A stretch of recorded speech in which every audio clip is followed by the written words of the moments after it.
నమస్తే అండి. నా పేరు doctor Amburi Rahul Nag, consultant neurologist, Archana group of hospitals, Madinaguda and Chandanagar.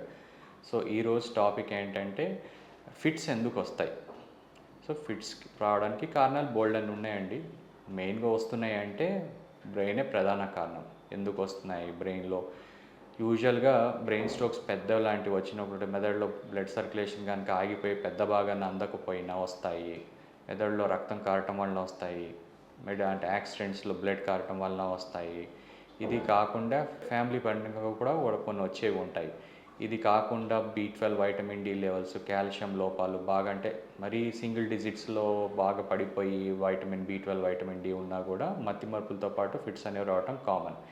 ఇది కాకుండా మనం యూజువల్‌గా లో సోషియో ఎకనామిక్ గ్రూప్స్‌లో చూస్తే చేతులు కడుక్కోకుండా తినటము, నెయిల్ హైజీన్ లేకపోవటము, రా వెజిటబుల్స్ కుక్ చేయకుండా తిన్నా కూడా, లేకపోతే అన్‌కుక్డ్ మీట్, పోర్క్ లాంటివి ఏమైనా తిన్నా కూడా బ్రెయిన్‌లో కొన్ని ఏమవుతాయంటే బద్దె పురుగులు అనేది ఫామ్ అవుతాయి.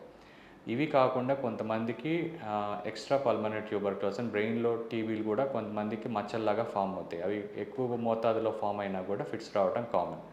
సో ప్రతిదానికి ఒక్కొక్క ట్రీట్మెంట్ ఉంది. ఇప్పుడు పక్షవాతం అనే తీసుకున్నాం అనుకోండి. పక్షవాతంలో మనం మెయిన్ పెద్దదైతే వాపు పెరగకుండా లేకపోతే బ్లడ్ థిన్నర్స్, కొలెస్ట్రాల్ మందులతో పాటు సర్జరీస్ ఏమన్నా చేసి అలా హెల్ప్ చేయవచ్చు. సర్జరీ చేశాక కూడా కొంతమందిలో ఫిట్స్ వస్తాయండి. బట్ దానికి అంత భయపడాల్సిన అవసరం లేదు. మందులు పెడితే చాలా వరకు కంట్రోల్ అవుతాయి. సో మెదడు చిన్న పక్షవాతమైనా పెద్ద పక్షవాతంలో యూజువల్‌గా బయట భాగాల్లో పక్షవాతం వస్తే మెదడులో ఛాన్సెస్ ఎక్కువ ఉంటాయి. సో ఇది కాకుండా టీబీకి సంబంధించిన గడ్డలు లాంటివి ఏమైనా ఉంటే టీబీకి సంబంధించిన మందులు, వాపు ఏమైనా ఉంటే వాపుకి సంబంధించిన మందులు, అలాగ కాకుండా బద్దె పురుగులు ఉంటే చిన్నప్పుడు పిల్లల్లో మనకి పొట్టలో నొప్పొచ్చి వామ్స్ మోషన్‌లో కనుక వామ్స్ వస్తే ఎలాంటి యాంటీ హెల్మెంతిక్ డ్రగ్స్ ఆల్బెండజోల్ అని ఇచ్చేవాళ్ళమో అదే ట్రీట్మెంట్ ఈ బద్దె పురుగుల్లో కూడా 14 రోజులు ఇవ్వటం జరుగుతుంది. సో ఇవి మెయిన్ కారణాలు. ఇవి కాకుండా బి12, వైటమిన్ డి, కాల్షియం లోపాలు ఉంటే అవి కరెక్ట్ చేసుకుంటే చాలా వరకు అంటే ఇవన్నీ బేసిక్ ట్రిగర్స్.